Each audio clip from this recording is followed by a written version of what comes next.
All right. Good morning, good afternoon, good evening. My name is Neeraj Kumar. I'm lead Azure architect. I'm also Microsoft certified trainer. I have been working on Azure for quite a while. And if you're not talking, can you please mute yourself, please? That will help. Thank you. I've been working in Azure for maybe last 3 years, and prior to that, I worked extensively on private cloud on Hyper-V and VMware. So I have total 15 years of industry experience.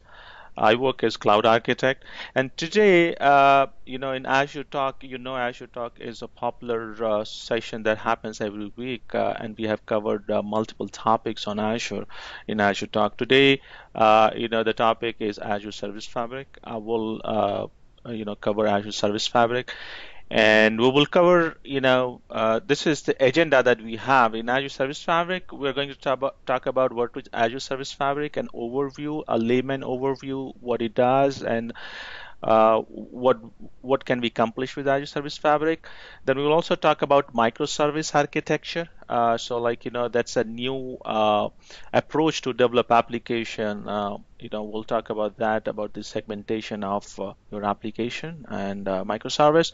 We'll also talk about stateless versus stateful. What is stateless and what is stateful when you develop any application? Then finally, we'll talk about from the infrastructure perspective what goes in behind the scene when you provision Azure Service Fabric clusters. So what are different components which are there in Service Fabric? Finally, we'll get into the demo. As in the demo section, we will create a Service Fabric cluster, and then we will deploy a demo application, a .NET application into Service Fabric cluster, and we'll also see how if we have time, we'll see how to do a rolling upgrade when we'll make some changes and we try to push that change to Azure Service Fabric. So let's go ahead and get started with the introduction. So what's Azure Service Fabric?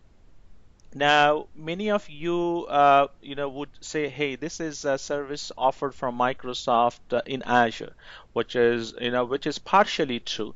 Azure Service Fabric is a container, or is a platform, or is an orchestration. So what that means, that it's a hosting platform. You have your application on which you want to host. So you can just think about Azure Service Fabric as a hosting platform. Like a web app, you have a hosting platform where you can host your application. You have IaaS, web servers, which is running on a VM. On that, you host an application. On the same line, Azure Service Fabric is your hosting platform, or you can also say an orchestration. So what that means is you have an underlying infrastructure. On that infrastructure, you will host your application. That application could be a .NET application, could be a Java application, could be an EXE application. But the difference between regular web app and Azure Service Fabric is these applications that you're going to host will compose of microservices. We'll talk about what is microservices in next slide. But just to understand, the microservice is the segmentation of your large application. So when you develop an application, you can divide those applications into smaller services, and these services can talk to each other over a defined interface. They can talk to each other using a REST interface. So they expose the names, and these services can talk to each other. The benefit of microservice oriented architecture is you can upgrade different services independently, and you don't have to work on the entire application or upgrade of entire application. So if you have a web microservice, you have a data microservice, and you have an application microservice, all these can be separate, and it can be scaled up or scaled out separately. In fact, you can create multiple instances of a microservice. So in case there is load, your peak time, and there is load on your server, on your application, in that case, you can create multiple instances. This Azure Service Fabric it was used and is used by Microsoft. Microsoft makes use of this for running a lot of their applications. In fact, they have tested in-house for 5 years before they released it to public for consumption. A lot of Azure services which they built, like Azure SQL, or Cortana or DocumentDB, all these services make use of Azure Service Fabric. So Microsoft is already using it to develop some of their Azure offerings or Azure services, and now they have put this in public domain for public to consume it. So that's from the microservice perspective. What is microservice? But then how it works, so how in the background it works. So in the background, what you need is you need a cluster. So a cluster, it's a shared pool of machines, shared pool of VM virtual machines that you have. So you will provision, we'll look at in the demo section, you will see that I will provision a skill set, or a shared pool of VM, a virtual machine, and then on top of that is Azure Service Fabric software will be deployed. And so essentially, in order to make this possible, you will require an infrastructure as a service VM, and on top of that, Azure Service Fabric component is deployed. And once that Azure Service Fabric component is deployed, then you're ready to deploy your application onto that platform. So the Azure Service Fabric is a software. You can say it's a software stack, or it's a hosting stack, or it's a deployment stack that you can say, which runs on top of IAS-VM. Now, you can, since it runs on IAS-VM, you can run it in either in Azure. You can have your Windows VM on top of that. You can run it, and Azure also support Linux. I think Ubuntu, it's in preview, but right now it's only Windows 2012 and 2016 that you can run this Azure Service Fabric. You can also run it on a prem, that is on the data center. So if you had on-prem, you want to run it, you can also do that, or you can also run in other cloud, which means you can run it on AWS or Google Cloud. If you can spin up your virtual machines, Windows VM, there also you can run it. Finally, this is also possible. You can have your the Service Fabric cluster running on a small instance running on your dev machine, so that way you can do a testing on a dev machine. So it's possible. It can run across the cloud, it can run in the cloud, it can run on-prem, it can run on a physical box, it can run on a virtual box, or it can also run on your laptop. So everything is possible. Service Fabric stack, the software is free of cost. Microsoft is not charging anything at all, but you will get charged when you provision. Obviously, you will need the resources, you will need the infrastructure to run this Azure Service Fabric component. That's what you get charged. So what are those components? Those components are your VMs. Those components are your storage of that VM. Those components are networking. So all those that's what you will pay. But as a service, this Azure Service Fabric is free of cost. You don't pay anything at all. You just pay for the underlying infrastructure. Microsoft is already making use of Azure Service Fabric, and as I said, some of the services that you have, Microsoft Intune, which is mobile device management and mobile application deployment solution from Microsoft Software as a Service. Azure Event Hub is another classic example, which makes use of Azure Service Fabric. In fact, Microsoft is trying to move most of their Azure applications, or other applications into Service Fabric. They are also, Sky for Business is also another example which makes use of Service Fabric. So let's move on to the next slide.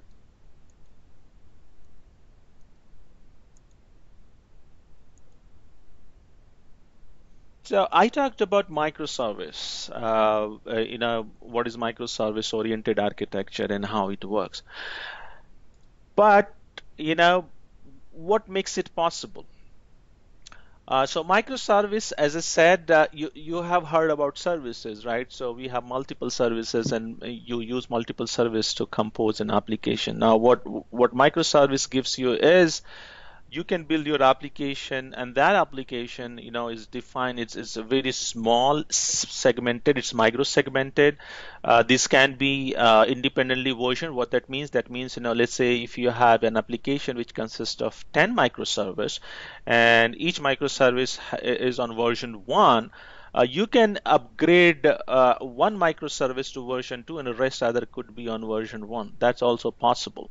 And when I say independently, during the upgrade also, Microsoft offers Service Fabric offers you rolling upgrade. That means while you're upgrading, your application will continue to function and make use of the existing version that you have. And once it is upgraded, that particular microservice is upgraded to the next version, it will start using. So it doesn't have all components don't have to be at the same version. It could be disparate, and this gives you a lot of flexibility and benefits in terms of if you're working a really large application, you can upgrade a small code of your application, and that helps you to give high availability. That's one benefit of microservices. The second benefit of microservices, you can reuse these services. So let's say if I define a web service, if I define a data service which is which gives me a database, or which gives me an ability to store data, I can reuse that service not only in one application, but I can use it in multiple applications. So that way it promotes reuse, it promotes high availability and scalability. So both reuse will save a lot of cost for organization, reusability, and the independent an upgrade or rolling upgrade helps to keep your application up all the time. And also, if there is an upgrade, I don't need to upgrade the entire application. I don't need to bring it down. I can just upgrade the smaller microservices.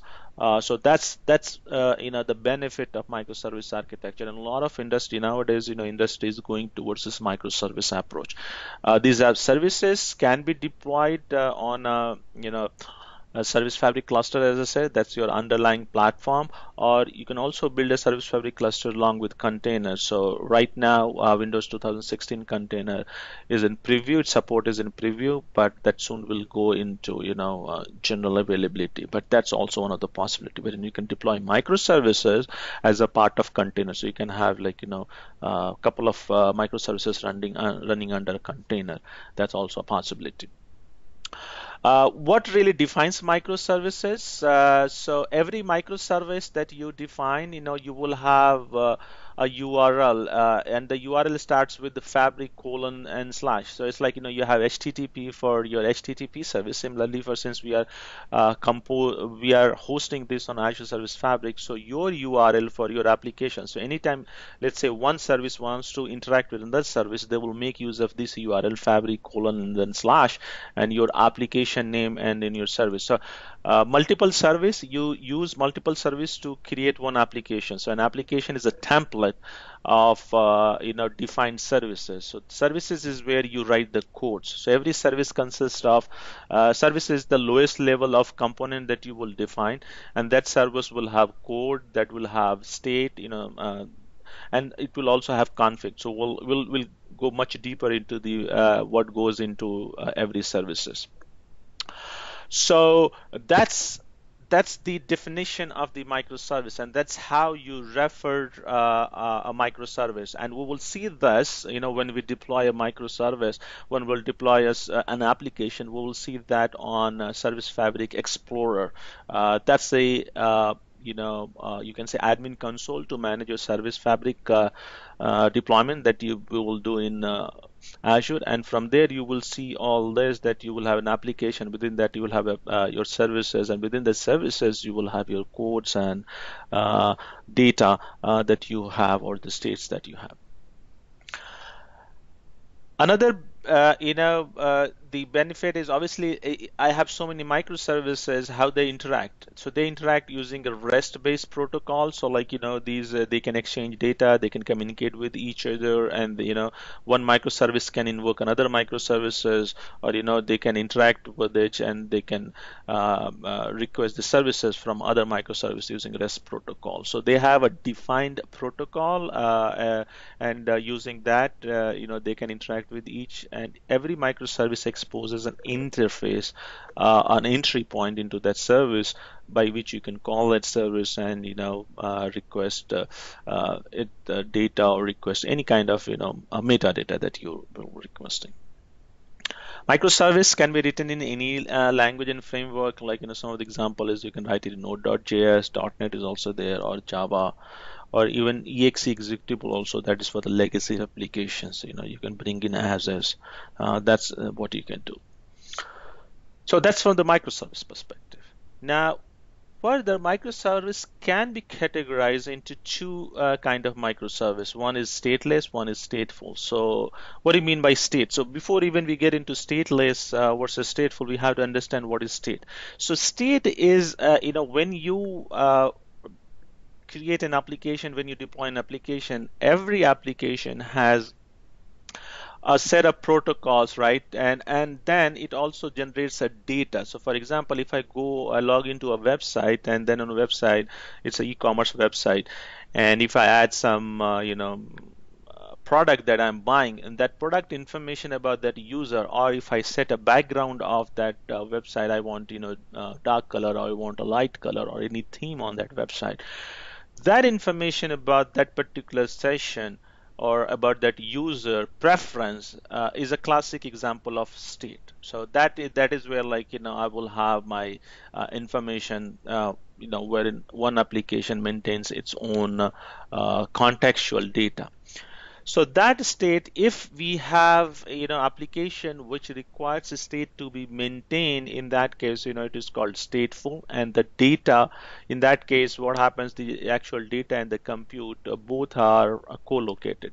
Now why that is co-located, that could be one reason, so that we have lower latency. In that case, we don't want to have my state stored somewhere else, my web server stored somewhere else, and the compute and the communication going over network that may result in latency. So that's called stateful. Stateless is when we have this information about the users, when we have information about the application, and this which microservice is doing what, all those state information. If that's stored into outside of the service, that's called stateless, and wherein any and every service can hook on to that common repository. So that common repository could be you can use DocumentDB to store your state, you can use Azure SQL to store that, or you can use Redis cache. Anything and everything is possible. It's basically you're not storing state information as a part of that application itself. You have moved that state information into a distributed database or a DocumentDB or MongoDB or anything, and then all any other services can look at that database and find out what's the state of other microservice. So that's called stateless, where we are not hard coding the state information along with the microservice, and we store it at a distributed location which can be accessed by other microservices. That's called stateless. Some of the examples that you have for stateless, you have web frontend. When a user logs in, in that case, you will not store the user's preference into the web server itself. Rather, you'll store in the Azure SQL, or you'll store in DocumentDB. So next time the user logs in, it will read from there, and it will render the same kind of web page with the same preference.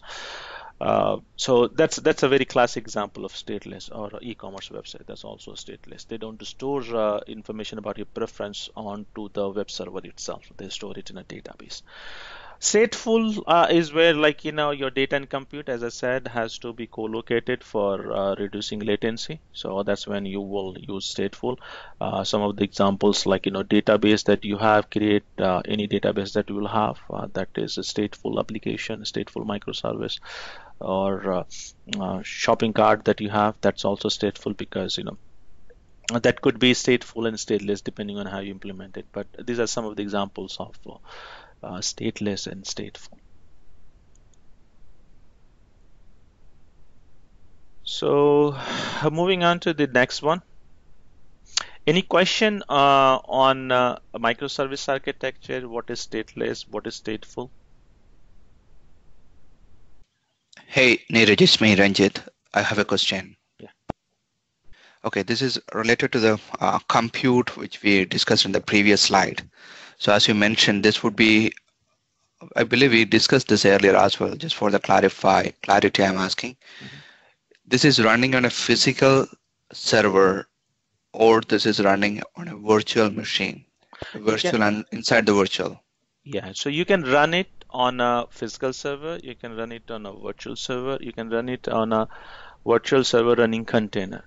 Everything is possible. You can run it in Azure, you can run it in AWS, you can run it in Google Cloud, you can run it on-prem, you can run it on your laptop. Okay, if we are running it on a virtual or physical server, how we identify the compute, because this is container which is inside that particular virtual machine or a physical machine, and we allocate saying that okay, for this particular one I am allocating, I don't know what is a kind of power which I need, compute which I need for this Yeah. execution.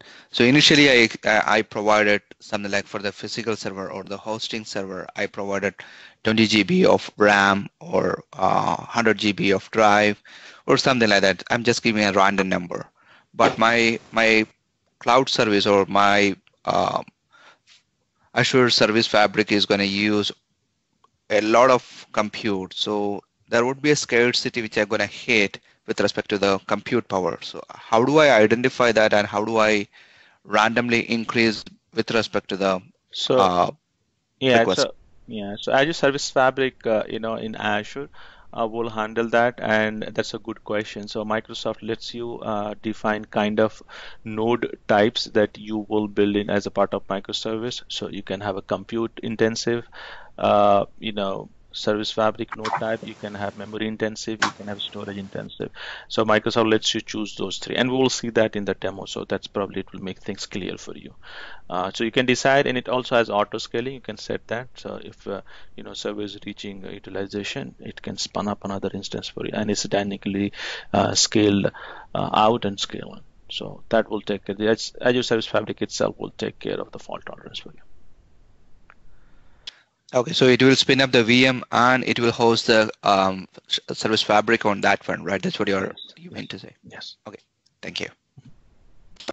Neeraj, Yeah. could you please clarify about the microservice architecture, where exactly we can use it rather than the VM boxes? So in this application, it's a small independently. The design, if you go and propose with any of the solution in microarchitecture, where can we choose this? So I mean, it will depend on an application, right? So any application that you build, that application has to be segmented. So if you have a monolithic application, usually in the previous uh, time, we always used micro, which used to be monolithic.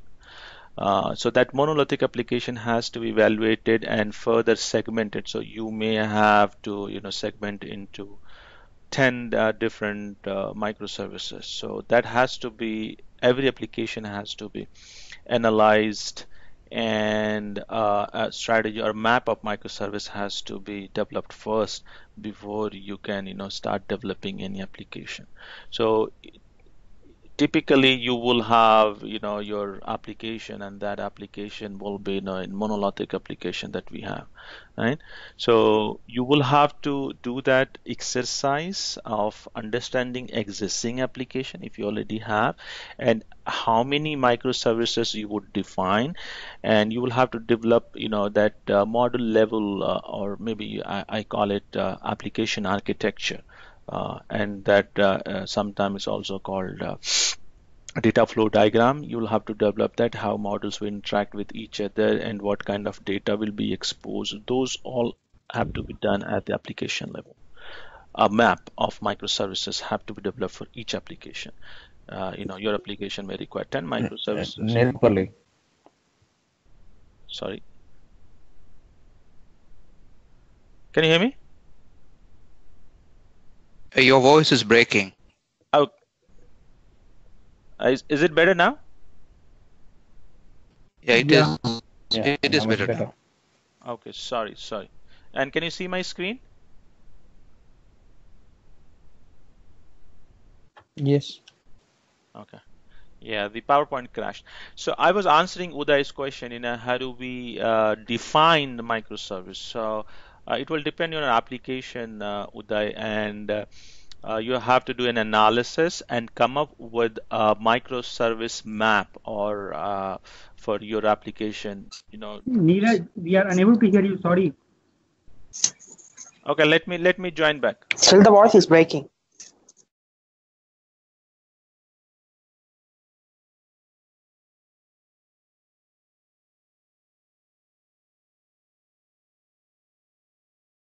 Can you hear me now? Can you hear me now? But not after that. Yeah, Yes, we we can can hear hear Yeah, you. yeah. we Okay. can hear you, but as soon as you move on, your voice is breaking. Okay. Really. Let's see. Now we can hear you. I hope you can continue. Okay, all right. Yeah, so the question that Uday had is how do we define microservices for every application? So that will depend from application to application. As simple it could be a web microservice or Uh, data microservice. And Neeraj, there are lots of flaws in your voice. I think we have to relog in, I think. okay, just hold on. Let me do that. Neeraj, we cannot hear you.